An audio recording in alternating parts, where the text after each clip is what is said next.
Apple can thank China for much of its success. Access to cheap manufacturing, a fanatic iPhone base, even billions of dollars from China's government to build out infrastructure. And China owes no less to Apple. The rise of its middle class, sprawling cities filled with skilled workers, and the creation of a booming technology market. But it's come at a price. Protesters at a major supplier facing off with local competition, accusations of censorship. I don't think this is what we want in this country. I don't think we want people telling us what we can say or what we can watch. And perhaps most importantly, giving up some control of its prized supply chain. Right now, China's in control, but they're playing it so that it's more of a game of chess when everybody else is kind of playing checkers. This week on Tech Check, we dive into Apple's China problem and why it's not going anywhere. Let's not kid ourselves. You know, this idea of a moral high ground that somehow our problem with China is their treatment of Uyghurs or their labor camps, like, that's a joke. That was Jon Stewart, whose Apple TV Plus show was just canceled. So the New York Times reporting Stewart walked away from the show after planning to do segments on topics like China and artificial intelligence. But according to the report, Apple pushed back on those topics and tried to exert editorial control over the show. And Stewart, well, he decided he'd rather cancel the season instead of cave to Apple's demands. Just one in a spate of recent headlines showing that Apple's long-standing relationship with China may be starting to show new cracks. In early September, what we are hearing is more and more reports of state agencies as well as state firms asking their employees not to bring their iPhones to work on national security grounds. And the next day, one of Apple's biggest competitors in China, Huawei, began taking orders for its first flagship phone in years, something that some suspected wasn't a coincidence.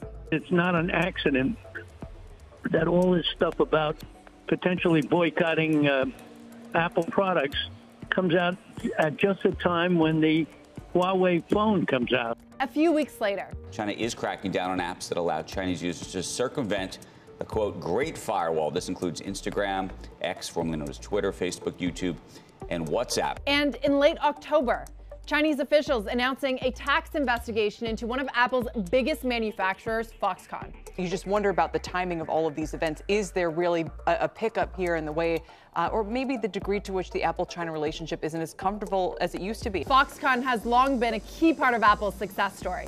Terry Gou, its founder, got close to Tim Cook in the 1990s when he was still working at another PC company. When Cook joined Apple as COO in 1998, he used that relationship to pivot Apple's manufacturing to China. Apple's hallmark aesthetic and quality largely due to Gou's ability to meet Cook and Steve Jobs' notoriously stringent demands. He built out iPhone City in Zhengzhou and later iPad City in Chengdu. But now Apple's close partner finds itself in political hot water. Terry Gou is making a bid for the Taiwanese presidency. And in August, the billionaire made bold comments in defiance of Beijing, claiming the communist government wouldn't dare touch Foxconn because of its global customers. He pushed back pretty aggressively and said, A, he would not be bullied by China. He cited some of the important customers he had, naming Apple and Amazon and Tesla. It's an episode reminiscent of the speech Alibaba founder Jack Ma made in 2020, challenging Chinese banking regulation. Regulators came down hard, eventually sending him into hiding and wiping out $850 billion from his companies. And Terry Gou's misstep is just the latest controversy at Apple's biggest manufacturer. In late 2022, violent protests at Foxconn factories, workers upset about wages and COVID restrictions. Then there's the demand side. Signs Apple may be getting squeezed there as well. Reports that Chinese retailers are offering iPhones at steep discounts, some going for $200 below retail. Research showing iPhone sales down 4.5% in China from the 14 model. And Jeffries noting it's no longer #1 in China, losing out to Huawei. Apple's close ties to China have been a driver of its success, but increasingly it's becoming a liability. So why doesn't Tim Cook just move its supply chain elsewhere? The answer? There is no Apple without China. When it comes down to $1,000 iPhone is impossible if it's not produced in China. In the late 1990s, Apple was on the brink of going under, struggling against Microsoft and IBM. Well, Apple was about 90 days away from going bankrupt back then. in the early days. China was central to its turnaround. The country had a huge low-wage workforce with manufacturing skills not found in the U.S. You could take every tool and die maker in the United States and probably put them in the room they were currently sitting in. In China, you would have to have multiple football fields. At the same time, China itself was investing heavily in infrastructure and tech to promote economic growth. It poured billions into constructing Apple campuses out of nothing, paving roads, building houses, even entire airports. That scale, talent, and infrastructure has made it impossible for Apple to replicate that supply chain anywhere else. Cook understood that for Apple, from a margin perspective, with its Foxconn relationship, the way it was going to separate itself was China. More than 95% of iPhones, AirPods, Macs, and iPads are now made in China. And Apple gets about a fifth of its sales from the country. $74 billion in 2022, easily the most of any American company in China. Will there be, at some point in the near future, a bigger market than the United States? Yes. I am as certain as I can be of that. The numbers simply tell you that. The numbers tell me that, and not just the numbers of people, but the numbers of people moving into the middle class. That, for a consumer company, is the thing that really begins to grow the market in a big way. Ben Thompson of Stratechery explains that it's Apple's ecosystem, combining hardware and software, that puts it in a unique position to succeed. America's other tech giants have faced their own challenges in China. Chinese consumers pirate Microsoft software, Google and Facebook are blocked by the Great Firewall, and hardware from IBM and Dell are ripped off by local competitors. Sensing the rising risks for itself, Apple has been trying to diversify its supply chain. It began manufacturing a small percentage of its flagship phones outside of China for the first time with the iPhone 14. India has been a major focus. It went from making 1% of iPhones in 2021 to almost 7% in 2 years. But experts say it is a steep hill to climb. As much as they talk about moving the supply chain and some sort of threat outside of China, we think that that's something that's going to be almost impossible, at least in the near term. At the same time, Apple has begun to rely more on another Chinese company called Luxshare. Cook made a surprise visit to its factory in October, and analysts say Luxshare will now handle an important role in Apple manufacturing, early product design and prototyping. That used to be Foxconn's job. Cook's visit to Luxshare was the second high-profile visit to China that he's made this year, underscoring just how important China is to its business model. He posted photos and content to Weibo, China's big social networking site, but not to X or Twitter, a way of courting the Chinese consumer while avoiding broadcasting his trip to an American audience. China also has reasons to keep its relationship with Apple strong.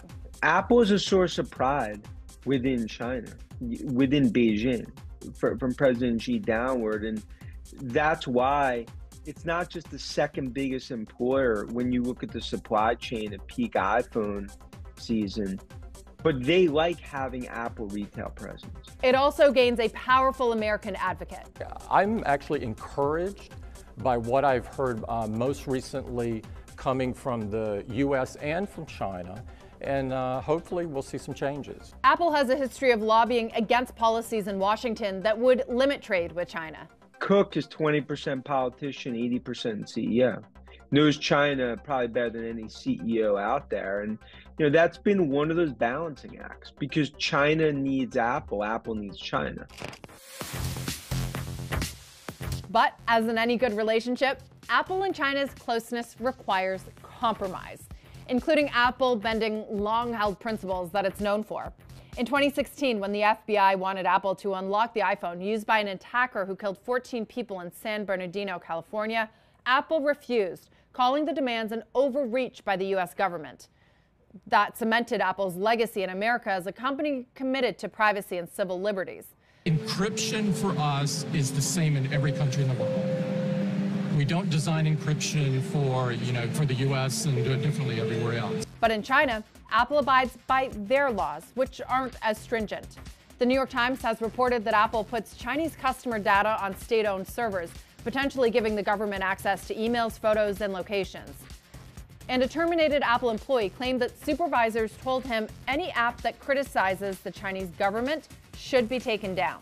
There's a lot of unofficial messaging that goes on to make sure that things kind of go in the direction that the Chinese government wants. The cancellation of Jon Stewart's show has also brought up new accusations of censorship. It's just interesting because Apple at times has been so righteous about protecting the identity, and really they seem to stand for a lot of these things that really I would think free speech fits right in there with, and the ability to communicate and not being held hostage by a place where, frankly, the rule of law and human rights and a lot of big issues are big problems. The problem is, now that Apple has married itself to China, the country may have too much leverage. So if China says, hey, we want more concessions, Apple really has nothing to bargain with. Geopolitical risks raise uncomfortable questions about Apple's control over its supply chain, a key part of the Wall Street thesis that has helped make Apple the most valuable company in the world.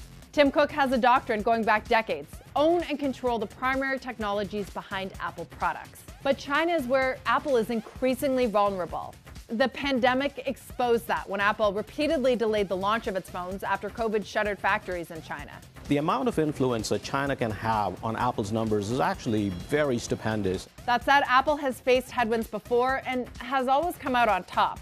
Every few years, everyone thinking this is going to be the black swan moment.